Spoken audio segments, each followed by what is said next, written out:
"She's only a security guard," my dad told the wedding guests. Then someone yelled, "Holy shit, she's on the news." Dad's champagne glass slipped from his hand. For years, my own father introduced me as just a security guard, his disappointment clear as day.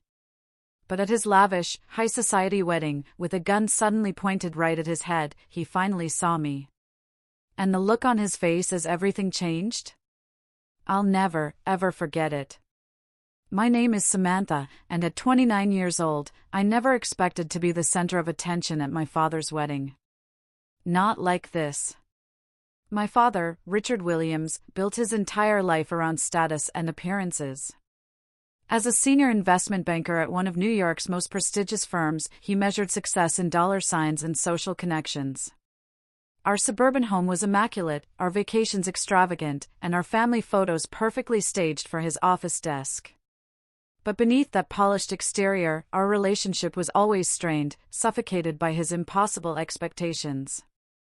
I was 12 when my parents divorced.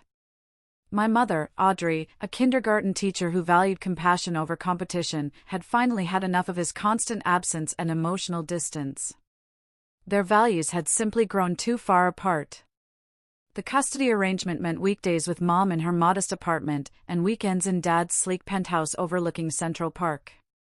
Those weekend visits became increasingly tense as I grew older and started making my own choices. Dad had my life mapped out: prestigious university, law school, then joining one of his friends' firms. So when I announced my plans to join the military after high school, he reacted as if I'd told him I was joining the circus. "The military?" he scoffed during one of our tense dinners. "Samantha, people from our background don't enlist. They become officers, if they must serve at all. I enlisted anyway. For years in the Army taught me discipline, leadership, and most importantly, that I had a burning passion for security and protection. After my honorable discharge, I used my GI Bill to get a degree in criminal justice, working part-time as a campus security officer. From there, I built a career that made me incredibly proud, even if it never impressed my father. By 29, I'd worked my way up to a senior position at Meridian Protection Services, one of the most respected private security firms in the country. We handled everything from executive protection to event security for high-profile clients. I specialized in threat assessment and had recently led security for a diplomatic conference that earned our firm industry recognition. My supervisor had even nominated me for a Professional Achievement Award. But none of that mattered to Dad. In his world, success had a narrow, exclusive definition. The fact that I wore a uniform instead of a power suit meant I had failed to meet his standards. When his wedding invitation arrived in the mail, I almost threw it away. "Richard Williams and Eleanor Harrington request the honor of your presence." The cream-colored card with gold embossing screamed extravagance.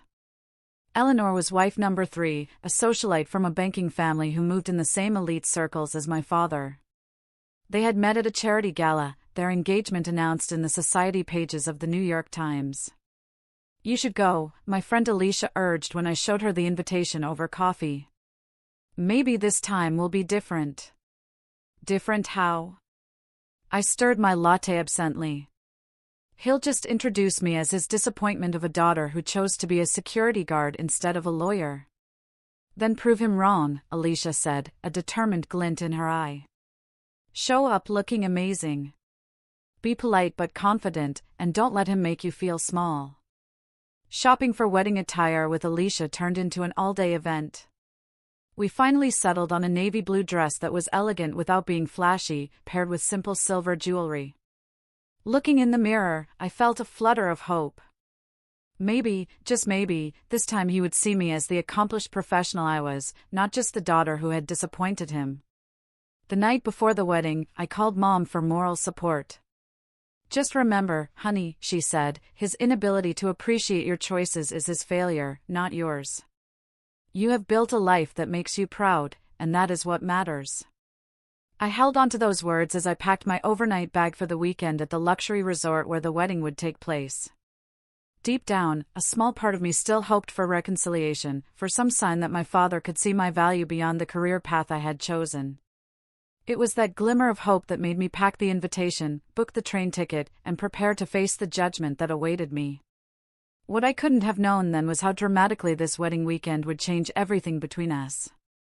The Rosewood Resort sprawled across 30 acres of manicured gardens and pristine beach.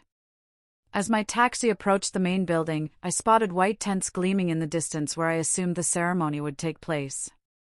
Even from afar, I could see elaborate floral arrangements and crystal decorations catching the midday sun. The lobby buzzed with wedding guests checking in, many of whom I recognized from Dad's social circle. Women in designer sundresses with perfectly highlighted hair. Men in tailored casual wear discussing stock options and real estate investments. I felt instantly out of place despite my carefully chosen outfit. "Samantha!" My father's voice carried across the lobby. He approached with Eleanor on his arm, both of them looking like they'd stepped out of a luxury lifestyle magazine. "You made it." His greeting was polite but distant, a quick cheek kiss that barely made contact. Eleanor offered a practiced smile that never quite reached her eyes. "So glad you could join us," she said, her gaze already drifting to more important guests arriving behind me. "The rehearsal dinner is at 6 o'clock. Do make yourself comfortable until then."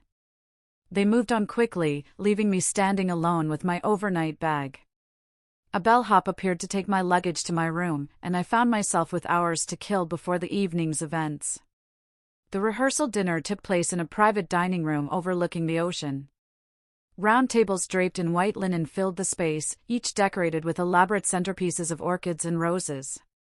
Place cards in elegant calligraphy directed guests to their assigned seats. Mine was at a peripheral table, far from the head table where my father and Eleanor would sit. I was midway through a glass of wine when my father appeared with an older couple in tow. "This is my daughter, Samantha," he said, his tone casual, almost an afterthought. "She's a security guard. Not a security professional. Not a threat assessment specialist. Not a senior operative with Meridian Protection Services. Just a security guard, as though I spent my days checking IDs at a department store." "How interesting," the woman said, clearly struggling to find something positive. "Richard tells us you were in the military." Her husband added, attempting to rescue the conversation. "Yes, Army," I confirmed. "For years active duty." "Well, thank you for your service," he said, and I could see them both mentally searching for a graceful exit from this conversation. My father provided it. "Let me introduce you to Eleanor's brother. He just made partner at Goldman Sachs." As they walked away, I overheard the woman whisper, "A security guard?" With Richard's connections, she could have been anything. This scene repeated itself throughout the evening. Each introduction followed the exact same pattern. "My daughter, Samantha. She's a security guard." Sometimes, he would add, she chose a different path, with a slight shrug that communicated volumes of disappointment. By the time dinner was served, I had been introduced to at least 15 people, each time reduced to my job title, stripped of all context and accomplishment. Each introduction chipped away at my resolve to stay for the entire weekend. During the main course, I escaped to the restroom and texted Alicia, *this was a mistake. He has introduced me as just a security guard to everyone, *. Her reply came quickly, *. Remember why you're proud of what you do? His opinion doesn't change your value, *. When I returned to the dining room, I found myself seated next to the event photographer.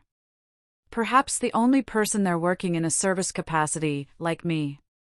"Tough crowd," he commented quietly, nodding toward the table where my father held court. "You have no idea," I replied. "I overheard one of your introductions," he admitted. For what it's worth, security is way more important than what most of these people do. I'd rather have someone who can protect people than another investment banker. His kindness nearly brought me to tears. I managed a small, grateful smile. As the evening wore on, I retreated further into myself, sipping water instead of wine to stay clear-headed. I contemplated leaving first thing in the morning, skipping the wedding entirely. The thought was tempting, but something stubborn kept me there. Perhaps it was pride, or the tiny hope that tomorrow might somehow be different. What I didn't know then was how different it would be, though not in any way I could have possibly imagined. The wedding day dawned sunny and clear. The ceremony was scheduled for 4 p.m., with cocktails and reception to follow. I spent the morning avoiding the wedding party, opting instead for a long walk on the beach and a quiet lunch on my room's balcony. By 3:30, guests were beginning to gather in the garden, where rows of white chairs faced an elaborate floral arch. I slipped into a seat in the back row, exchanging polite nods with strangers who had no idea who I was. Better that way, I thought, than another humiliating introduction. It was during the pre-ceremony bustle that I first noticed something off. Working in security trains you to spot anomalies, things that don't quite fit the pattern. A catering staff member caught my attention, not because of any dramatic behavior, but because of subtle inconsistencies. His uniform fit poorly compared to the others. He seemed unfamiliar with standard service protocols. More tellingly, his eyes constantly scanned the crowd in a pattern I recognized from my training. Not as someone looking to serve guests, but as someone assessing targets. At first, I tried to dismiss my concerns. Professional hazard, I told myself. I see threats everywhere, but the nagging feeling persisted. I watched him speak briefly with two other staff members, both displaying the same heightened alertness that seemed utterly out of place for catering personnel. I discreetly moved closer, positioning myself near a service entrance where I could observe without being obvious. The man I had first noticed disappeared inside, and against my better judgment, I followed at a distance. The service corridor led to a kitchen area, bustling with actual catering staff. The man I was following slipped through quickly and entered a storage room at the far end. I waited, pretending to be looking for a restroom when a kitchen worker glanced my way. Minutes later, the storage room door opened, and I ducked behind a large cart of glassware. The suspicious man emerged with the two others I had seen earlier. They spoke in hushed tones, but I managed to catch fragments of their conversation. Rich pickings, estimated $2 million in jewelry alone, after the vows, during the champagne toast, for more coming through the east entrance. My blood ran cold. They were planning a robbery, and from what I could gather, it would be executed during the reception, when guests would be distracted and valuables less guarded. The timing made strategic sense. A room full of wealthy people wearing their finest jewelry, with all attention focused on the newlyweds. I retreated silently, my mind racing. My immediate instinct was to call the police, but I needed more information first. If these were just 3 individuals, venue security could handle it.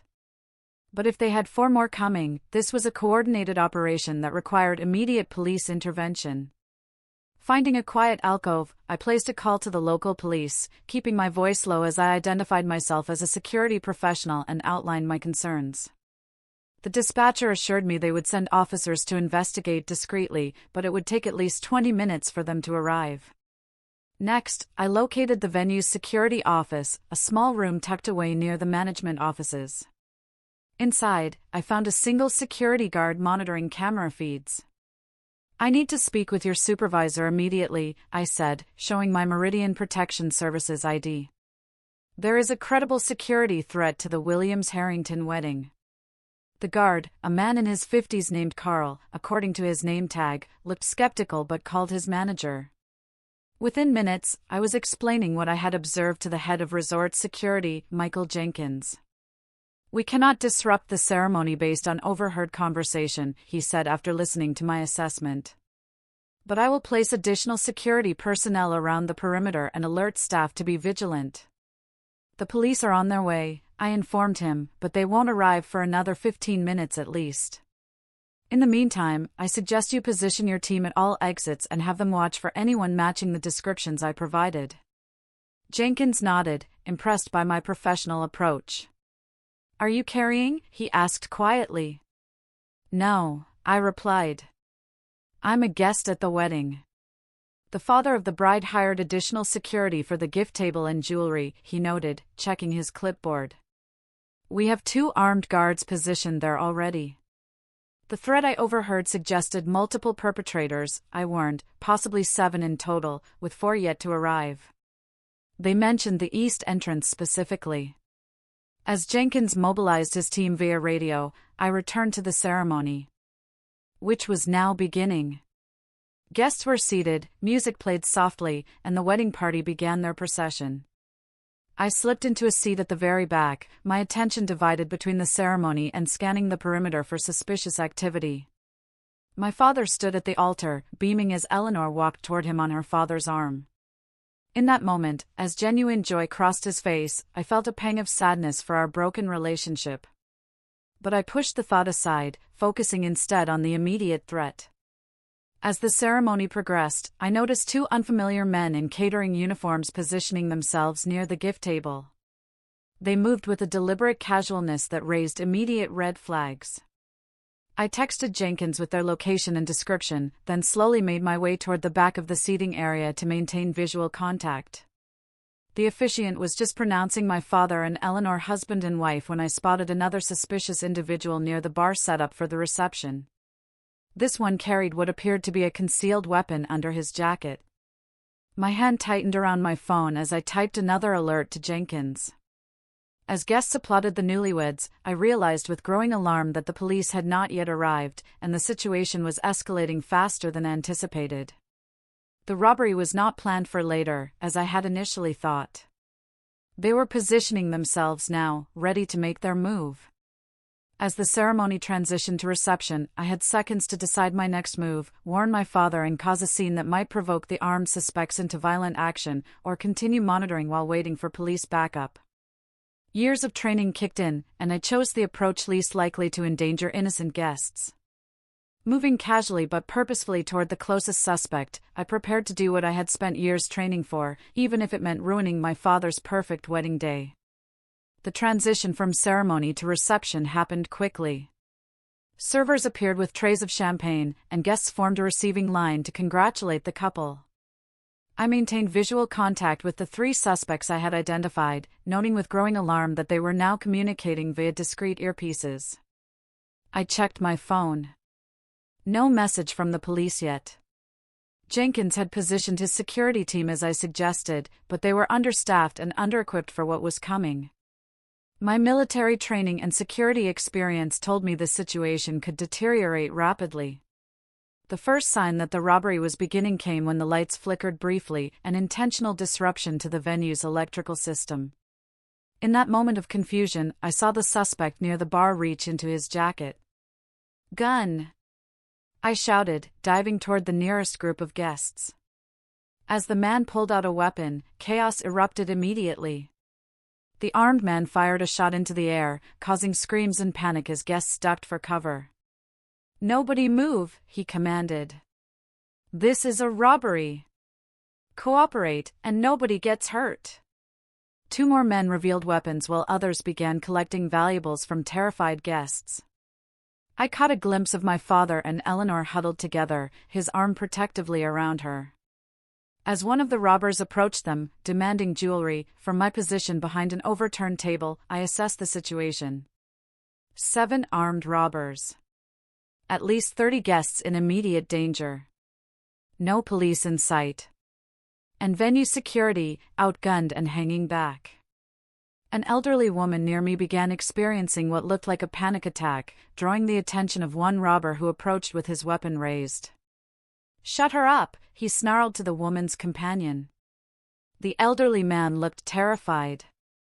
"She needs her medication, please." I said, "Shut her up." The robber raised his gun menacingly. I made my decision in that split second. Rising from my position, I addressed the gunman calmly. "I'm a medic," I lied. "Let me help her before she has a full cardiac event. You don't want a death on your hands." That's the difference between robbery and murder charges. The robber hesitated, then jerked his gun toward the elderly woman. "Make it quick." I moved slowly, hands visible, kneeling beside the woman while positioning myself between her and the gunman. Up close, I could see she was indeed in medical distress. Deep breaths, I instructed quietly, assessing the positions of all armed suspects in my peripheral vision. "I'm going to help you, and everyone else here. Just focus on breathing. The woman's companion squeezed my hand in silent gratitude. As I pretended to help with breathing exercises, I spotted the police arriving outside through a window. The robbers hadn't noticed yet, too busy collecting valuables. The leader was now confronting my father, demanding his watch and Eleanor's diamond necklace. "Take it," my father said, his voice shaking as he unclasped his Patek Philippe. Eleanor removed her necklace, tears streaming down her face. The leader grabbed the jewelry, then pointed his gun directly at my father's chest. "The safe code for the bridal suite." "Now!" My father paled. "I don't know it by heart. I need to check my phone." "No phones," the robber snapped, pressing the gun barrel against my father's temple. Something inside me snapped at the sight of my father so vulnerable. Whatever our differences, I could not watch him die. I caught the eye of the venue security chief across the room and gave him a subtle nod. He understood my signal and readied his team. "There's a master list of codes at the front desk," I called out, drawing the leader's attention away from my father. "I work here. I can get it for you." The leader turned, suspicious. "You work here doing what?" "Security," I said, rising slowly to my full height. "I know the resort protocols and the safe codes." The leader approached me, drawn by the prospect of easier access to the resort's secure areas. As he came within range, I made my move. Years of combat training took over. In one fluid motion, I disarmed him, using his momentum against him to take control of his weapon while simultaneously striking a precise blow to his solar plexus. He doubled over, gasping for air as I secured his gun. His accomplice reacted immediately, firing in my direction. I felt a searing pain in my upper arm, but maintained my grip on the leader, using him as a shield while calling out to the security team, "Now." The venue security team emerged from their positions, as did two undercover police officers who had managed to blend in with the crowd. Gunfire erupted briefly, but the robbers, seeing their leader captured and police presence established, began to surrender. One tried to escape through the kitchen, taking a server hostage. I handed the subdued leader to a police officer and pursued, despite the bleeding wound in my arm. Moving silently through the kitchen, I located them near the loading dock. "It's over," I called out. "Police have the building surrounded." The robber tightened his grip on the terrified server. "Back off or I'll shoot her." I kept my voice calm and authoritative. "You're making this worse. Armed robbery becomes attempted murder if you pull that trigger. Right now, with good behavior, you might see daylight again someday." While maintaining eye contact and dialogue, I shifted position, gradually moving to create a better angle of intervention. "There's no way out," I continued. "Put down the weapon and let her go." For a tense moment, I thought he would shoot. Then, perhaps seeing the determination in my eyes, he lowered his gun slightly. That momentary hesitation was all I needed. I lunged forward, deflecting his weapon arm while simultaneously freeing the hostage with a precise strike to his wrist. The gun clattered to the floor as I subdued him with a restrained hold I had perfected during my military service. Police officers rushed in seconds later, securing the suspect and checking on my injury, which was bleeding freely. "You need medical attention," one officer insisted. "Check on the guests first," I replied, pressing a kitchen towel against my wound. "There's an elderly woman who needs medical assistance in the reception area." Making my way back to the main hall, I found the scene secure. Police had all suspects in custody, and paramedics were attending to guests. My father stood with Eleanor, both looking shell-shocked as they spoke with a detective. When my father saw me, his face registered shock at the blood soaking my dress sleeve. "Samantha, you're hurt."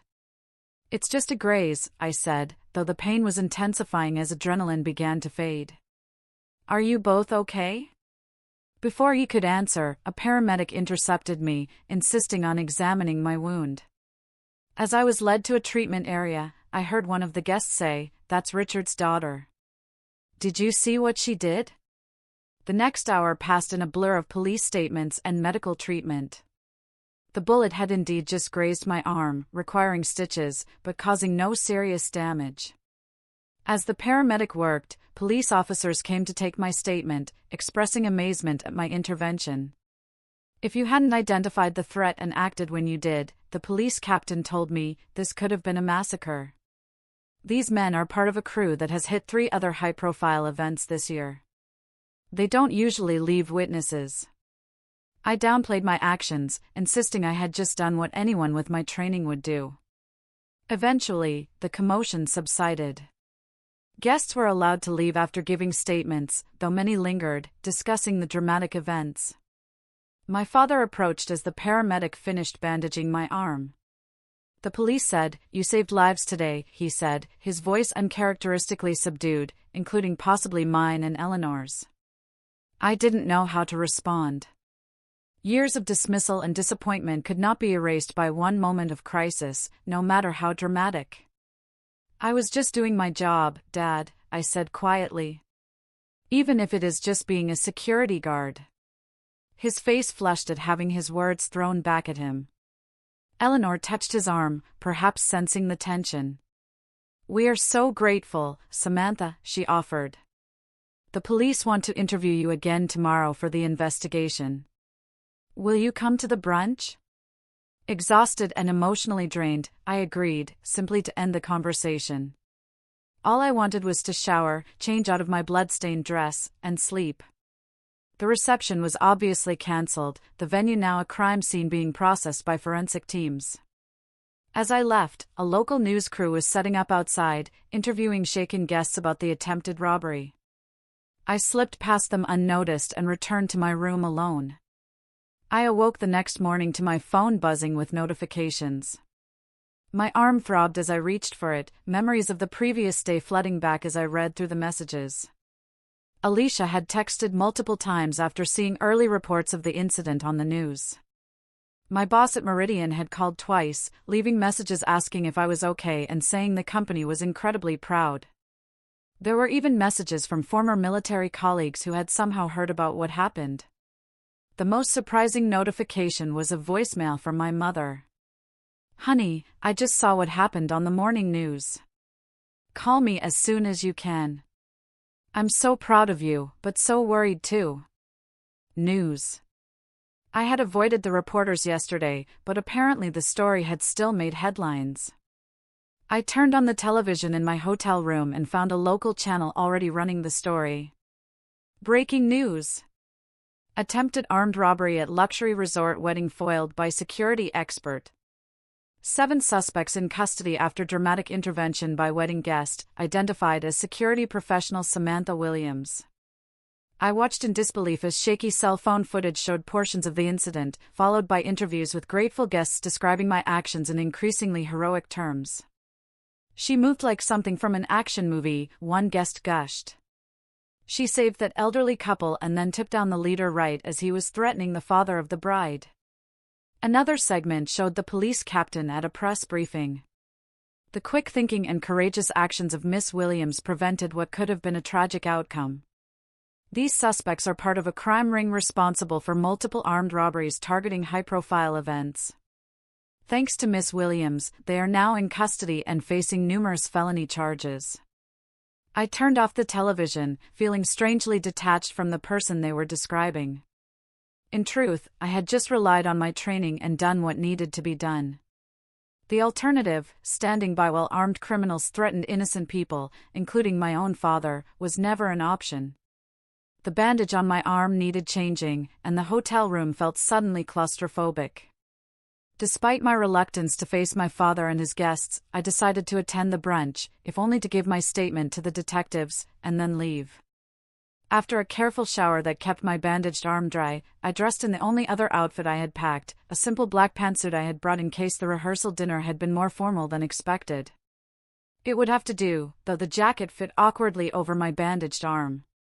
The brunch was being held in a different room than the originally planned venue, a smaller space that felt somber compared to yesterday's elaborate setup.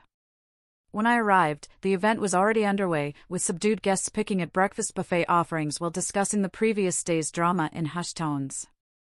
Eleanor spotted me first, breaking away from a conversation to approach me.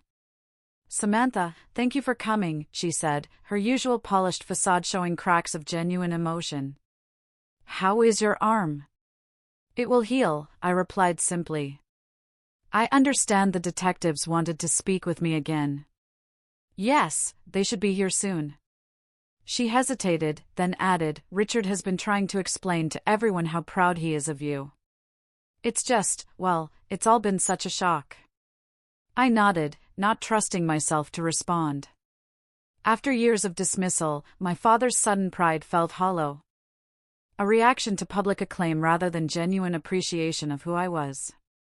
As I made my way to the buffet, picking up a cup of coffee, I had no appetite for actual food. I noticed the stares and whispers following me. Guests who had barely acknowledged my existence yesterday now watched me with newfound interest. My father was holding court at a table near the windows, surrounded by his closest friends. He seemed to be midway through a story, gesturing emphatically. As I approached, I caught the tail end of his words, "Always knew she had potential." That military training really paid off, didn't it? I paused, coffee cup halfway to my lips.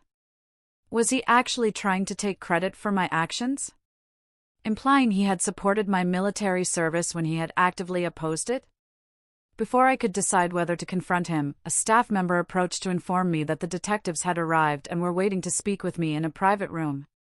Grateful for the interruption, I followed her out. The interview with the detectives was straightforward. They needed additional details for their investigation and wanted to confirm certain timeline elements. They informed me that all 7 suspects were in custody and that evidence in their vehicle had linked them to 3 previous armed robberies at high-end events. "You will likely be called to testify when this goes to trial," the lead detective explained. "And there's already talk about a civilian commendation from the department." I thanked them, but downplayed the suggestion of any award. I was just doing what I'm trained to do. "Well, not everyone with training acts when the moment comes," the detective replied. "From what we've gathered, you saved lives yesterday." When I returned to the brunch, I intended to make a quick exit. I had given my statement, made an appearance, and saw no reason to prolong what was already an uncomfortable situation. My father, however, had other ideas. "There she is," he called out as I entered, drawing all eyes in the room to me, the hero of the hour. I forced a polite smile, uncomfortable with the attention. My father approached, putting an arm around my shoulders in a show of affection that felt foreign after years of distance. "I was just telling everyone how you've always had this protective instinct," he said loudly enough for nearby tables to hear. "Remember when she was 10 and stood up to that bully at school? Always looking out for others, my Samantha." The selective memory and revisionist history were too much. I carefully extracted myself from his grasp. "Dad, I should really get going. I have a train to catch." "Nonsense. You can't leave yet. People want to hear about your security work now." The way he said security work was different than before. Not dismissive, but almost boastful, as if my career had suddenly become acceptable now that it had made him look good by association. I was saved from having to respond by a commotion near the bar area of the room. Someone had turned up the volume on the television mounted on the wall, which was showing a breaking news segment. "We have more details on yesterday's dramatic foiling of an armed robbery at the Rosewood Resort," the news anchor was saying. "The security expert who intervened has been identified as Samantha Williams, a decorated military veteran currently employed by Meridian Protection Services." The screen switched to show a professional headshot of me from Meridian's website, followed by security camera footage of the incident that someone had obviously provided to the media. There I was, moving with decisive purpose as I disarmed the lead robber and coordinated with security personnel. A hush fell over the brunch as everyone turned to watch. The news segment continued with interviews from law enforcement and security experts praising my actions and professional assessment of the threat. Then came something I hadn't expected, footage of me pursuing the final suspect through the kitchen and resolving the hostage situation, captured by the venue security cameras. I hadn't realized anyone had recorded that part of the incident. As the footage played, someone across the room exclaimed loudly enough for everyone to hear, "Holy S asterisk asterisk asterisk. She's on the news." All eyes swiveled from the television to me, standing frozen near the doorway. I watched my father's reaction as he stared at the screen, his champagne glass slipping from his fingers and shattering on the floor. The sound seemed to echo in the sudden silence of the room. The news anchor continued, "According to police, this criminal organization has been targeting high-profile events for months. Sources close to the investigation tell us the jewelry and valuables they had already collected from guests at yesterday's event were valued at over $300,000 before Williams intervened." As the segment ended, the room erupted in conversation, with guests pointing between me and the television in amazement. My father remained rooted to the spot, champagne pooling around his expensive shoes. His expression, a complex mixture of shock, embarrassment, and something that might have been the beginning of genuine respect. In that moment, everything changed. Not because I needed or wanted his approval, but because for the first time, he was seeing me as I truly was, professional, capable, and valuable on my own terms, not his. The broken champagne glass seemed to break something in the room's atmosphere as well. The polite society veneer cracked open, and suddenly everyone wanted to speak to me. Guests who had barely nodded hello the previous day now approached with effusive praise and questions about my work. "Is it true you were decorated in the military?" one of my father's business associates asked. "You work for Meridian? They handled security for the governor's inaugural ball, didn't they?" another questioned. "The news said you spotted the threat before anything happened." "How did you know?" a woman in expensive pearls inquired. I answered politely, but briefly, increasingly uncomfortable with the attention. This was not how I had imagined this weekend going. I had prepared myself for dismissal and disappointment, not for becoming the center of attention. My father had not moved from his spot by the broken glass, though someone had come to clean up the mess. Eleanor stood beside him, whispering something in his ear as he continued to stare in my direction. "If you will excuse me," I said to the group that had gathered around me, "I need to speak with my father." As I approached him, I saw something I had rarely witnessed in my entire life, Richard Williams at a loss for words. He opened his mouth, then closed it again, uncharacteristically uncertain. "Dad," I said simply. "Samantha," he replied, his voice unusually rough. "I didn't realize. The news report said you're up for a Civilian Bravery Award?" "Apparently so," I confirmed, though that was never my intention. "And you work for Meridian?" "They're the top firm in the industry." "Yes, for 3 years now.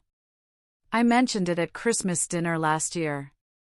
"But you were discussing the stock market with Uncle Robert." He had the grace to look embarrassed. "I see." Eleanor squeezed his arm. "Richard, perhaps you and Samantha should talk privately." He nodded, motioning toward a small alcove away from the main brunch area. As we walked, I noticed the room had divided its attention between us and the television, which was now showing follow-up coverage about the foiled robbery. "The news is saying you saved lives," my father said once we were relatively alone, including mine and Eleanor's.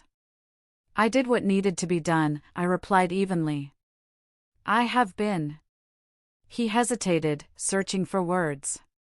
"Uninformed about your career." "Uninformed?" I couldn't help the edge that crept into my voice. "Dad, you have been actively dismissive. You introduced me as just a security guard to everyone at this wedding." He winced. "I didn't understand the nature of your work." "You never asked," I pointed out. "Not once in 7 years have you shown any interest in what I actually do. You decided my career was beneath you, and that was that." He looked genuinely surprised.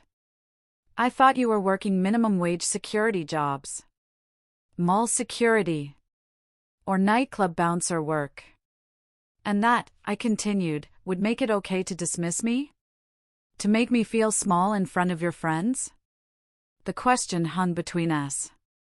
On the television, visible over his shoulder, they were now showing my professional biography: Army veteran, criminal justice degree, specialized training in threat assessment and VIP protection, leadership role at one of the most prestigious security firms in the country. My father's eyes followed mine to the screen. "You protect important people," he said slowly, as if realizing something for the first time. "Yes," I confirmed. "Among other things." "Important people like me," he continued, the irony not lost on either of us. "Yes, Dad. People exactly like you." The weight of that statement settled over us. For years, he had dismissed my career as insignificant. Yet, it was precisely that career that had saved him and everyone he cared about from a potentially deadly situation. Before he could respond, a resort staff member approached us. "Miss Williams, there are some media representatives asking to speak with you. The manager wanted me to check if you are willing to make a statement." I shook my head. "Please tell them I'm not interested in interviews at this time." After the staff member left, my father looked at me with newfound curiosity. "You don't want the publicity? It could be good for your career." "My career is doing fine without it," I replied. "I didn't intervene yesterday for recognition." "Then why did you?" he asked, and I was surprised to hear genuine interest in his question. "Because it was the right thing to do. Because people were in danger. Because it's what I'm trained for." I paused, then added more quietly, "and because despite everything, I would never stand by and watch you get hurt." Something shifted in his expression then, a softening around the eyes that I had rarely seen directed at me. "Samantha," he said, "I owe you an apology. Not just for yesterday, but for years of misunderstanding." It was a start, though misunderstanding hardly covered the years of dismissal and disappointment. Before I could respond, the television volume suddenly increased again as someone turned it up to hear the latest update. "We are now learning more about Samantha Williams, the security expert who prevented what could have been a tragic outcome at yesterday's resort wedding," the anchor was saying. According to Meridian Protection Services, Williams recently led security for the International Finance Summit, protecting over 30 high-level executives and government officials. She has received multiple commendations for her work in threat assessment and is considered one of the rising stars in the private security industry. The camera cut to my boss, Martin Chen, standing outside Meridian's headquarters. "Samantha exemplifies the highest standards of our profession," he was saying. "Her actions yesterday demonstrate the level of training and commitment our team brings to every assignment. We are incredibly proud of her quick thinking and courage under pressure." The brunch room had fallen silent again, all eyes moving between the television and me. I felt my face flush with embarrassment at being the center of attention, but also with a strange sense of vindication. For years, I had carried the weight of my father's disappointment, questioning my own choices despite my professional success. Now, suddenly, my world was being broadcast for all to see, including the father who had never bothered to look. As the news segment ended, a slow, scattered applause began, building until the entire room was clapping.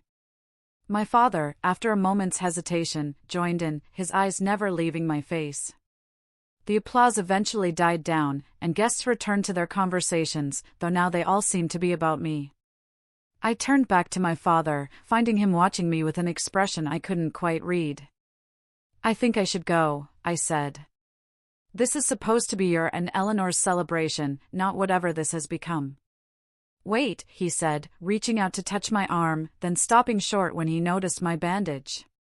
"You were shot, protecting us. It's just a graze. That's not the point." He shook his head. "You put yourself at risk for a room full of people who didn't even know your name. Including me, who—" He trailed off, unable to finish the thought. The unspoken truth hung between us, including him, who had never valued what I did until it saved his life. "Dad, we don't need to do this now," I said suddenly, exhausted by the emotional weight of it all. "You should get back to your guests. We can talk another time." "No," he said firmly. "We have put off this conversation for too long already." "I have put it off." He glanced around at the crowded room. But you're right. This isn't the place. Will you meet me this afternoon before you leave? Just the two of us. I hesitated, then nodded. Text me when and where. As I turned to go, my phone buzzed with an incoming call. It was Martin, my boss at Meridian. I excused myself and stepped out to take the call. Samantha, are you okay? He asked immediately. I just saw the full news report. I'm fine, I assured him. Minor injury, but nothing serious. The company wants to issue a formal statement about your actions. The phone has been ringing off the hook with media inquiries and, more importantly, new client interest.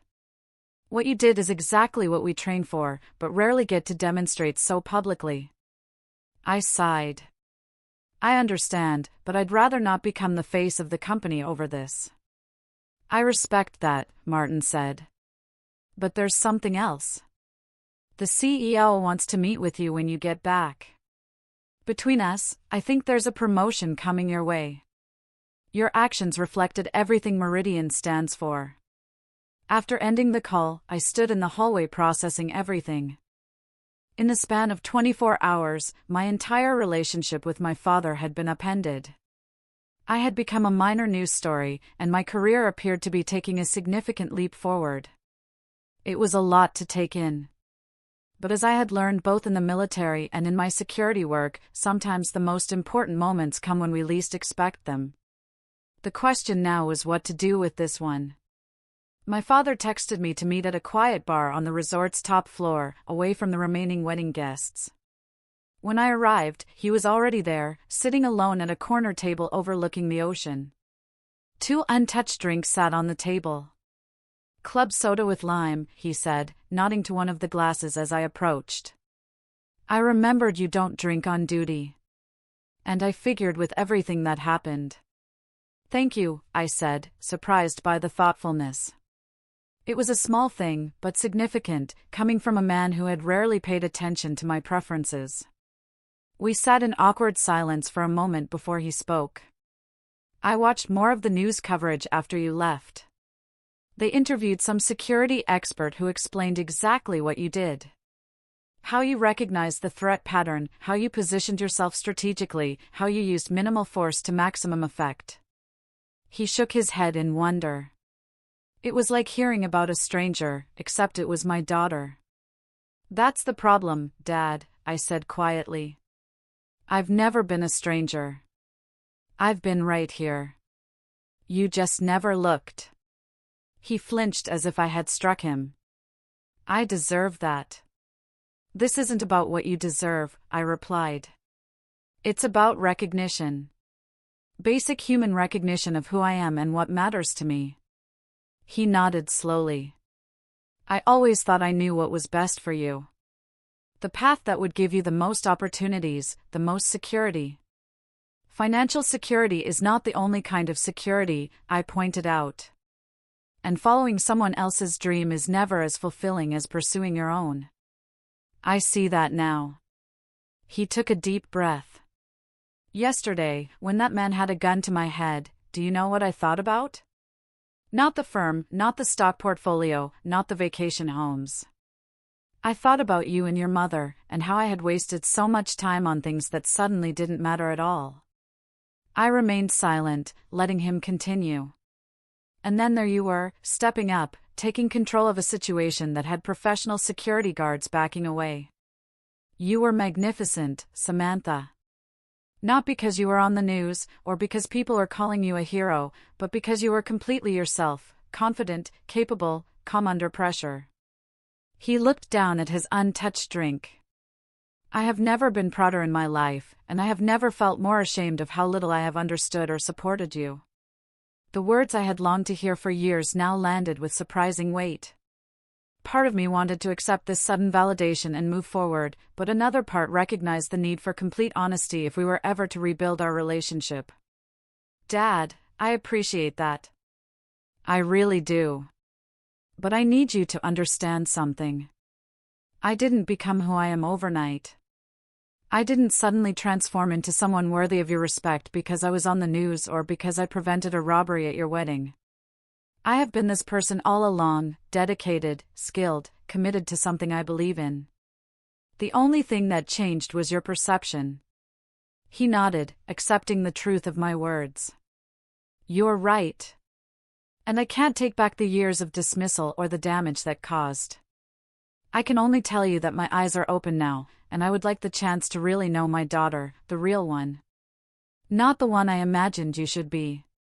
That would be a start, I acknowledged. Your mother always said you knew your own mind better than anyone, he admitted with a small smile. She told me years ago that fighting your nature would only drive you away. She was right about that, as she was about many things. The mention of my mother brought a question to mind. Have you spoken to Mom since yesterday? Yes, briefly. She called after seeing the news. His expression softened. She reminded me, rather forcefully, that she has been attending your professional awards ceremonies for years without me. I couldn't help but smile, imagining my mother's forceful reminder. There's one more thing I need to say, my father continued, his tone serious again.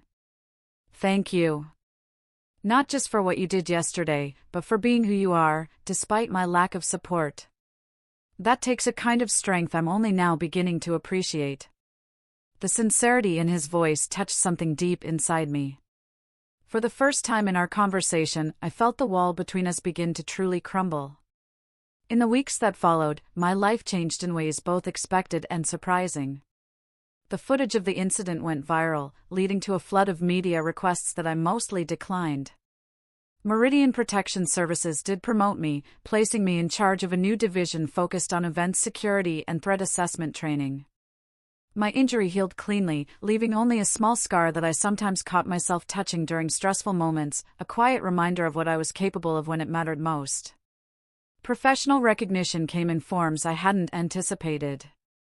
I received the Civilian Bravery Award the police captain had mentioned, presented at a ceremony attended by both my mother and, to my surprise, my father. Several security industry publications ran profiles on me, and I was invited to speak at conferences about threat identification and intervention strategies. More meaningful than the public acknowledgement, however, were the private changes. My relationship with my father entered a new phase, tentative at first, then gradually more genuine as he made efforts to understand my world. He asked questions about my work, listened to the answers, and even attended a demonstration of tactical response techniques my team had developed. When a major financial magazine included me in their 40 Under 40 list of security professionals, he framed the article and displayed it prominently in his office alongside his own achievements. 6 months after the wedding, he visited my apartment for dinner, something he had never done before.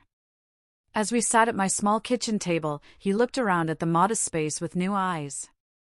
You know, he said, I always equated success with a certain lifestyle. Big house, expensive car, exclusive address. I know, I replied, serving the pasta I had made. That's why my choices confused you so much. He nodded. But looking at your life now, I see a different kind of success. You have purpose. Respect from your peers. Work that makes a tangible difference in the world. He hesitated, then added, you have integrity. That's worth more than any corner office. I smiled, recognizing the significance of those words coming from a man who had spent decades chasing corner offices and country club memberships. Does this mean you'll stop sending me listings for law school programs? I teased. He laughed, a genuine sound I had heard too rarely. I think I can safely say your current career path is working out just fine. My healing journey extended beyond my relationship with my father. The incident forced me to confront the ways I had internalized his dismissal, sometimes doubting my own choices despite outward success. Through therapy and deep reflection, I began to fully embrace my path, not in reaction to his disapproval, but as a positive choice that aligned with my values and strengths. I learned that true security comes not from others' validation, but from living authentically. The recognition my father finally gave me was welcome, but I no longer needed it to feel complete. 1 year after the wedding incident, I received an unexpected call from Eleanor. She and my father were hosting a charity gala benefiting first responders, and they wanted me to speak about the importance of security training and emergency preparedness. "Your father is really proud of you," she said, her tone warmer than I had ever heard it. "He tells everyone about your work now. It's actually quite sweet." At the gala, standing at the podium, looking out at a room full of people, including my father, I reflected on how dramatically life can change when we stay true to ourselves, even when those closest to us cannot see our value. Security is not just about protection, I told the audience. It is about creating spaces where people can thrive without fear. Sometimes that means physical safety, but often it means something deeper, a sense of being valued for exactly who you are. I caught my father's eye as I spoke those words, and the look of understanding that passed between us was worth more than any headline or award. Life is rarely as dramatic as those moments at my father's wedding. But the lessons from that day continued to guide me. I learned that sometimes we must save ourselves before we can save others. That recognition often comes from unexpected places. And that it is never too late to rebuild what has been broken. I still work in security, still put myself between danger and those who need protection. But now I do so with the complete knowledge that my path is valid, valuable, and entirely my own.